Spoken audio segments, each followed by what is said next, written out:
Hello student, how are you all? I hope you all are good and doing great in your study start करते हैं आज का हमारा topic. Last topic में हमने economics का मतलब समझ लिया था, ओवरव्यू समझ लिया था, क्योंकि before starting stat we have to know about the basic concept of economics. चलिए आज हम स्टार्ट करते हैं मीनिंग ऑफ स्टैट से। अब मैं आपको टॉपिक का नाम लिख देती हूँ। टॉपिक का नाम है हमारा आज meaning of stat, that is our today topic. ठीक है, फर्स्ट ऑफ ऑल स्टैट का मतलब क्या होता है? देखिए, स्टैट के मतलब से स्टार्ट करते हैं। स्टैटिक्स मतलब क्या होता है? एक डेटा। स्टैट का मतलब क्या होता है? यूजुअली आप बोल सकते हैं सिंपल भाषा में कहा जाए तो डेटा होता है। ठीक है, डेटा का मतलब हो सकता है इन्फॉर्मेशन। एक ऐसा डेटा या इन्फॉर्मेशन जो भी किसी भी पर्सन टू पर्सन दिया जाता है कि एक पर्सन से, मतलब मान लीजिए आप सीधे सीधे बोल लीजिए कि एक पर्सन से दूसरे पर्सन को जो भी डेटा ट्रांसफर किया जाएगा उसको हम क्या बोल सकते हैं? स्टैट बोल सकते हैं। लेकिन जब भी हम ये बात याद रखनी है, जब हम डेटा की बात करेंगे तो देखिए हमारा जो डेटा होता है, जैसे कि आप कंप्यूटर से रिलेट करें। देखिए कंप्यूटर में जब डेटा फीड करते हैं तो कैसे डालते हैं आप? या तो डेटा नंबर्स की फॉर्म में हो सकता है या फिर लेटर्स की फॉर्म में हो सकता है। ऐसे यहाँ पे हम बात करेंगे कि डेटा हमारा दो तरीके से हो सकता है। या तो हमारा डेटा हो सकता है क्वांटिटेटिव डेटा, या फिर हमारा हो सकता है क्वालिटेटिव डेटा। डेटा क्या हो सकता है हमारा? क्वांटिटेटिव हो सकता है, राइट, क्वांटिटेटिव डेटा। अदरवाइज ये क्या हो सकता है हमारा? Qualitative data. तो what do you mean by quantitative या क्वालिटेटिव डेटा, या फिर उसका डिफरेंस क्या होता है? देखिए, क्वांटिटेटिव डेटा मतलब होता है ऐसा डेटा जो कि नंबर्स में अवेलेबल है। ठीक है, data which are in numbers is called is your quantitative data. ऐसा डेटा जो कि नंबर्स की फॉर्म में गिवन है उसे हम क्वांटिटेटिव डेटा बोलते हैं, simple. And when we talk about the qualitative data तो हम क्या बोल सकते हैं? इसका just opposite, data which are not in numbers, उसे हम क्या बोलते हैं? Qualitative data. एक ऐसा डेटा जो कि नंबर्स में अवेलेबल नहीं है उसे हम क्या बोलेंगे? Qualitative data. अब लेकिन इनका एग्जांपल समझते हैं, क्योंकि इनका डिफरेंस समझने के लिए हमें इनके एग्जांपल्स पता होने चाहिए। क्योंकि अगर आप लॉ की बात कर ले, चाहे बिजनेस लॉ या कंपनी लॉ या ऑब्वियसली आप इको की बात करें, तो यहाँ पे आपके लिए इसके एग्जाम्पल समझने बहुत जरूरी है। अगर आपको एग्जाम्पल समझ में आ गए तो आपको कॉन्सेप्ट समझ में आ जाएगा। ठीक है, चलिए एग्जाम्पल स्टार्ट करते हैं। When we talk about quantitative data, तो क्वांटिटेटिव डेटा का एग्जांपल क्या हो सकता है? कोई पर्सन है, ठीक है ना, कोई पर्सन है, मैं किसी क्लास में गई, ठीक है ना, मैं बीकॉम में गई, मान लीजिए बीकॉम की क्लास में गई, मैं सेक्शन में गई। ठीक है, एक सेक्शन में मैंने क्या देखा कि वहाँ पे जो बच्चे हैं, वहाँ का जो टॉपर उस क्लास का, उसके 100 मार्क्स हैं आउट ऑफ 80। किस सब्जेक्ट में मान लेते हैं? फाइनेंशियल अकाउंटिंग में, उसके इतने मार्क्स हैं। ठीक है ना, 100 मतलब 80 है आउट ऑफ 100। तो हमने जहाँ पे नंबर्स की बात कर ली, देखिए मैंने यहाँ पे नंबर्स की बात कर ली। जब मैं नंबर्स की बात करूँगी तो वो क्वालिटेटिव डेटा का पार्ट हो जाएगा। ठीक है, अब मैंने मान लीजिए जो टॉपर बच्चा था उसका नाम क्या था? राम। अब राम की मैंने हाइट की बात करी। हाइट कितनी सपोज कर लेते हैं? हाइट है उसकी, हाइट है उस पर्सन की पर्टिकुलरली 6 इंच। ठीक है ना, 6 इंच हाइट है, 6 हो सकती है। ठीक है, 6 इंच हाइट है, 6 इंच हाइट है। फिर आप बोल सकते हैं 5'5" हाइट है। ठीक है, अगर आप सिंपल रखना चाहें तो। ठीक है, या फिर आप बोल सकते हैं उसका वेट है। तो मैंने उसका वेट पूछा, किसी कोई पर्सन है XYZ, कोई पर्सन है, ठीक है, इसका नाम क्या है? XYZ। अब उसका वेट कितना है? मान लीजिए उसका वेट है 100 kg। ठीक है, तो यहाँ पे मैंने नंबर्स की बात कर ली।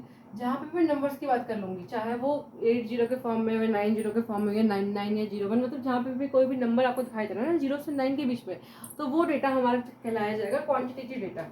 आई होप आपको समझ में आ गया होगा। And when we talk about qualitative data, तो क्वालिटेटिव डेटा का मतलब क्या होता है? ऐसा डेटा जिसमें हम किसी की, देखिए इसका जो नाम है इसमें क्वालिटी दिखाई दे रहा होगा आपको, क्वालिटी दिखाई दे रहा है, यही तो इसका मतलब है। एक ऐसा डेटा जिसमें हम किसी की क्वालिटीज दर्शा रहे हैं। ठीक है, जैसे एडजेक्टिव में होता है, क्वालिटीज बताता है ना, एडजेक्टिव विशेषताएं बताता है, ऐसे ही क्वालिटेटिव डेटा होता है, किसी के क्वालिटीज बता रहा है। क्वालिटीज कैसे हो सकती है? कोई बंदा हैंडसम है, कोई रिच है, कोई पुअर है, कोई फेयर है, कोई ब्लैक है, या किसी का डस्की कलर है, मतलब क्वालिटीज किसी भी तरीके की हो सकती है। ठीक है, ऑब्वियसली।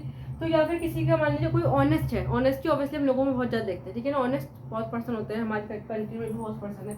हम किसी की ऑनेस्टी की बात कर रहे हैं कि हम बोल रहे हैं कि भाई ये बंदा बहुत ऑनेस्ट है, ये किसी के साथ कभी धोखा नहीं करता। ठीक है, ऐसे बंदे होते हैं। ठीक है, ऐसे पर्सन भी होते हैं जो ऑनेस्ट होते हैं, जो अपने प्रोमिसेस निभाते हैं। ठीक है, कम होते हैं पर होते हैं। तो ऑनेस्टी जो है एक बहुत बड़ा आपका एग्जाम्पल हो सकता है क्वालिटेटिव डेटा का। तो इस एग्जाम्पल आप फॉर्म करके आई थिंक सो कि आप लिख सकते हैं। ठीक है ना, मैंने एक एग्जाम्पल आपको बता दिए, आप इसे अपने हिसाब से अपनी लैंग्वेजेस में, हिंदी और इंग्लिश जैसे आपको सुटेबल हो वैसे आप इसे अपनी रजिस्टर में लिख सकते हैं। ठीक है, तो आई होप आपको मतलब समझ में आ गया। स्टैटिक्स मतलब होता है ऐसा ये डेटा या इन्फॉर्मेशन। स्टैटिक्स मतलब होता है डेटा या इन्फॉर्मेशन जो कि दो तरीके के फॉर्म में होता है, क्वांटिटेटिव डेटा या क्वालिटेटिव डेटा। लेकिन जब हम स्टैट की मीनिंग की बात करेंगे, यहाँ पे तो हमने डेटा की बात करते हैं कि डेटा हमारा दो तरीके का होता है। But when we talk about the meaning of statics, तो स्टैटिक्स का मतलब क्या है? सिर्फ एक स्टैटिक्स का मतलब सिर्फ यहाँ से होगा, इस कैटेगरी से। स्टैटिक मतलब डेटा, एक ऐसा डेटा जो कि क्वांटिटेटिव फॉर्म में होगा, क्योंकि जहाँ पे क्वालिटीज़ की बात की जा रही है तो क्वालिटीज़ में हमारे कभी भी मॉनेटरी चीज़ों की बात नहीं की जाएगी। और जब मैंने इको का मतलब स्टार्ट किया था तभी मैंने बता दिया था कि इको में कोई भी चीज़ इंक्लूड की जाएगी तभी जब वो क्वांटिटी फॉर्म में होगी, मतलब जहाँ पे नंबर्स की बात होगी, चाहे वो मॉनेटरी टर्म में हो या वेट के फॉर्म में हो या फिर किलोग्राम के फॉर्म में, जहाँ पे नंबर्स की बात की जाएगी। तो स्टैट में सिंपल से यही होता है कि जहाँ पे नंबर्स की बात की जाएगी उस डेटा को हम स्टैट लिखेंगे। तो स्टैट कैटेगरी एक तो यहाँ से स्टार्ट होगी, यहाँ से स्टार्ट होगी, देन यहाँ पे जाके एंड हो जाएगी। स्टैट मतलब क्या है, बेसिकली मैं यहाँ पे क्या कहना चाह रही हूँ, स्टैट मतलब होता है एक ऐसा डेटा जो कि क्वांटिटी फॉर्म में हो, उस डेटे को उस डेटे को या फिर उस इंफॉर्मेशन को यू कैन कॉल स्टैट, ठीक है ना। एक ऐसा डेटा जो कि क्वांटिटी फॉर्म में हो, उस डेटा को भी हम क्या बोल सकते हैं, स्टैट बोल सकते हैं। ये तो हमने स्टैट का मतलब समझ लिया। Now we move on to the next topic, that stat के मीनिंग किस सेंस में होता है, ठीक है ना। स्टैट के जो मीनिंग होता है, देखिए मीनिंग ऑफ स्टैट जब हम बात करते हैं, ठीक है ना, वो तो हमने स्टैट का कॉन्सेप्ट समझा था। अब हम क्या समझेंगे कि meaning of stat, when we talk about the meaning of stat, तो जो स्टैट के मीनिंग होते हैं वो हम दो सेंस में पढ़ते हैं, ठीक है। कैसे, एज प्लूरल सेंस और एज सिंगुलर सेंस, दो सेंस में हम स्टैट के मतलब को समझते हैं, as plural sense, as singular sense. When we talk about plural sense और सिंगुलर सेंस, तो इसमें अलग अलग कैटेगरी है, अलग अलग डिवाइडेशन है जिनमें हम स्टैट का मतलब समझते हैं, ठीक है। हमें बता दूँ कि स्टैट का मतलब प्लूरल सेंस में क्या होता है और सिंगुलर सेंस में क्या होता है। देखिए स्टैटिक्स का मतलब जो होता है, स्टैट का मीनिंग जो होता है वो या तो प्लूरल सेंस में हो सकता है आपका, या फिर आपका हो सकता है सिंगुलर सेंस में।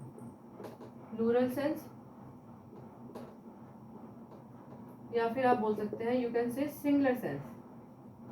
तो प्लूरल सेंस में इसका मतलब क्या होगा, देखिए प्लूरल सेंस का मतलब क्या है। जब हमने स्टैट का मीनिंग पढ़ा था तो हमने क्या पढ़ा था कि स्टैट का मतलब क्या होता है कि ऐसा डेटा जो कि नंबर्स की फॉर्म में, उसको हम स्टैट बोलते हैं। तो वही इसका प्लूरल सेंस का मतलब भी है। प्लूरल सेंस का मतलब क्या है, स्टैट में एक ऐसा डेटा, ठीक है ना, जो कि क्वांटिटेटिव फॉर्म में हो,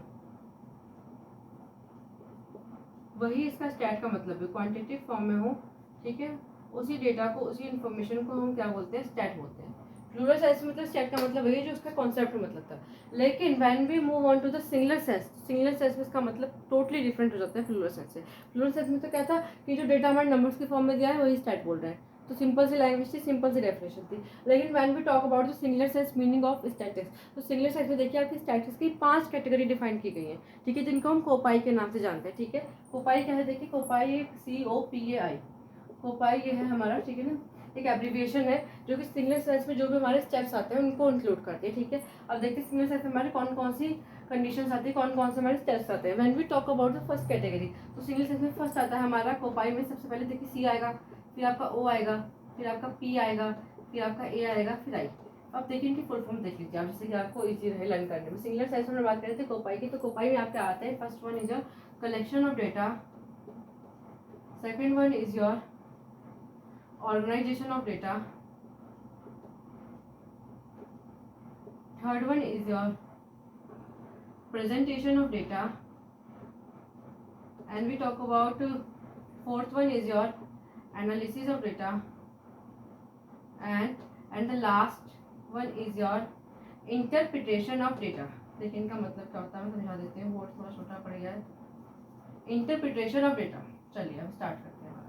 जब हमने देखी स्टैटिक्स का मतलब हम दो तरीके से समझ सकते हैं। स्टैट जो टॉपिक हमारे दो तरीके से हम समझ सकते हैं, in plural sense, in singular sense. Plural sense में स्टैट का मतलब क्या होता है, एक ऐसा डेटा जो कि नंबर्स की फॉर्म में दिया, जिसमें किसी न किसी नंबर की बात की गई है, उसको हम क्या बोलते हैं, स्टैट बोलते हैं as a plural sense. And when we talk about the singular sense, जब हम सिंगुलर सेंस का मतलब समझने की कोशिश करते हैं, तो स्टैट का सिंगुलर सेंस में मतलब क्या होता है, कोपाई, जहाँ पे 5 स्टेप्स की बात की गई है, 5 ट्रांजेक्शन की बात की गई। कौन कौन से वो 5 स्टेप्स है, first one is your collection of data, second one is your organisation of data, third one is your presentation of data, fourth one is your analysis of data, and the last one is your interpretation of data। देखिए अब हम one by one समझने की कोशिश करते हैं, ठीक है। कलेक्शन ऑफ डेटा क्या होता है, देखिए कोई भी हमें स्टैट हमें कलेक्ट करना है, कोई भी डेटा बनाना है, तो सबसे पहले हमें उसे कलेक्ट करना पड़ेगा। मान लीजिए मैं चाहती हूँ कि मैं बीकॉम के बच्चों की या बीबीए के बच्चों की ये निकालूँ कि कितने वहाँ पे बच्चे टॉपर है, तो सबसे पहले मुझे निकालना पड़ेगा क्लास की स्ट्रेंथ क्या है, उनमें स्ट्रेंथ में जो हमारे जो बच्चे एवरेज कौन से, वीक कौन से और टॉपर वाले बच्चे कौन से, उन सबका मुझे डेटा कलेक्ट करना पड़ेगा सबसे पहले, ठीक है। फिर मुझे मान लीजिए वेट निकालना है कि किसका वेट कितना है, फिर बच्चों का वेट एवरेज वेट सही है कि नहीं, तो उसके लिए सबसे पहले मुझे डेटा कलेक्ट करना पड़ेगा, ठीक है। नाउ फिर हम क्या करेंगे, ऑर्गेनाइज करेंगे डेटा को। कलेक्ट करते टाइम तो आप देखिए किसी भी क्लास से कभी भी कलेक्ट कर लेंगे, लेकिन जब हम फिर हमें क्या करना पड़ेगा, उनको ऑर्गेनाइज करना पड़ेगा, प्रॉपर वे में लगाना पड़ेगा हमें उन्हें। अगर हमने डेटा कलेक्ट कर लिया एक क्लास से, मान लीजिए मैंने 12th क्लास से एक डेटा उठाया, एक क्लास उठाया, फिर बीबीए के एक सेक्शन से उठाया, फिर बीबीए के दूसरे सेक्शन से उठाया, ठीक है।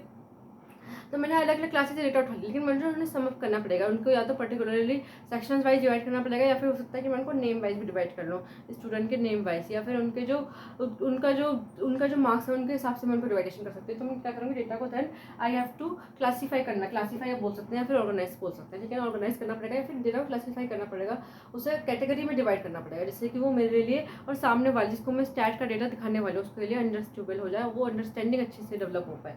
And when we talk about presentation of data, देखिए डेटा को जब भी हम कलेक्ट करते हैं, ऑर्गेनाइज करते हैं, तो उसका प्रेजेंटेशन बहुत इंपॉर्टेंट होता है कि हम डेटा को प्रेजेंट कैसे कर सकते हैं। प्रेजेंटेशन ऑफ डेटा में आपके बार, डायग्राम और जाइव कर्व, मतलब जितने कर्व होते हैं, डायग्राम्स होते हैं, वो सारे के सारे हमारे प्रेजेंटेशन ऑफ डेटा का पार्ट होते हैं। अगर उसके बाद में बात करूँ तो उसके बाद जो हमारा कॉन्सेप्ट है, next one is your analysis of data. Analysis of data का मतलब क्या है, डेटा को एनालाइज करेंगे। इसके लिए आपके चैप्टर जो स्टार्ट में analysis of time series particular chapter दिया गया है, जिसमें एनालाइज कैसे करेंगे डेटा को, वो सब चीज़ें बताई गई हैं, ठीक है। इसमें आपके एनालिसिस ऑफ टाइम सीरीज, जो भी हमारे मीन, मीडियन, मोड है, या फिर हमारा मेजर्स ऑफ डिस्पर्सन है, या फिर कोरिलेशन है, वो सब चीज़ें इसी में आ जाती हैं। And when we talk about interpretation of data, interpretation मतलब होता है बेसिकली कंक्लूजन। हम डेटा कंक्लूजन का निकालेंगे, तो कंक्लूजन देखिए सिंपल होता है। कंक्लूजन के लिए हम या तो कर सकते हैं अपना इंडेक्स नंबर यूज़ कर सकते हैं, या फिर एनालिसिस ऑफ टाइम सीरीज, वो दोनों चीज़ें ही हमारी इंटरप्रिटेशन ऑफ डेटा में आ जाती है। तो देखिए हमने जो कॉन्सेप्ट की बात करी, जो हमारे चैप्टर्स की बात करी, वो सारे के सारे इसी 5 कैटेगरी में इंक्लूड हो गए। जो भी हम चैप्टर्स पढ़ते हैं, स्टैट की पूरी बुक ही इन कोपाई पे रिलेट की गई है, कोपाई पे बनाई गई है। कलेक्शन ऑफ डेटा का चैप्टर आपको पढ़ाया जाता है, एक ऑर्गेनाइजेशन ऑफ डेटा का पढ़ाया जाता है, एक प्रेजेंटेशन ऑफ डेटा का पढ़ाया जाता है। इसके अलावा स्टैटिकल इन्वेस्टिगेशन भी होता है, और एक छोटे छोटे कॉन्सेप्ट भी होते हैं, उनकी भी यूनिट्स दी गई हैं आपकी बीकॉम और बीबीए की बुक्स में। 11th में ऑब्वियसली नहीं है ये सब, ठीक है। और एनालिसिस ऑफ डेटा होता है, एनालिसिस ऑफ डेटा में आपके mean, median, mode, measures of dispersion, correlation, ये सब बेसिक कॉन्सेप्ट रहेंगे। और इंटरप्रिटेशन में आपका एनालिसिस ऑफ टाइम सीरीज या फिर आपका इंडेक्स नंबर, ये तो जो इंपॉर्टेंट टॉपिक होते हैं कंक्लूजन के, जिसमें डेटा को इंक्लूड किया जाता है, ये कंपैरिजन किया जाता है, वो चीज़ें हमारी इंटरप्रिटेशन ऑफ डेटा का पार्ट मानी जाती है, ठीक है। तो इस तरीके से आज की क्लास में हमने मीनिंग ऑफ स्टैट समझा, और स्टैट का मतलब एज ए प्लूरल और एज ए सिंगुलर, दोनों तरीके से हमने समझ लिया है। चलिए इस टॉपिक को मैं यही वाइंड अप करती हूँ। नेक्स्ट सेशन में हम समझेंगे कि स्टैट के कैटेगरी किस तरीके से डिवाइडेड होती है। चलिए स्टार्ट करते हैं, अब नेक्स्ट टॉपिक में उसकी बात करेंगे। Till then bye bye.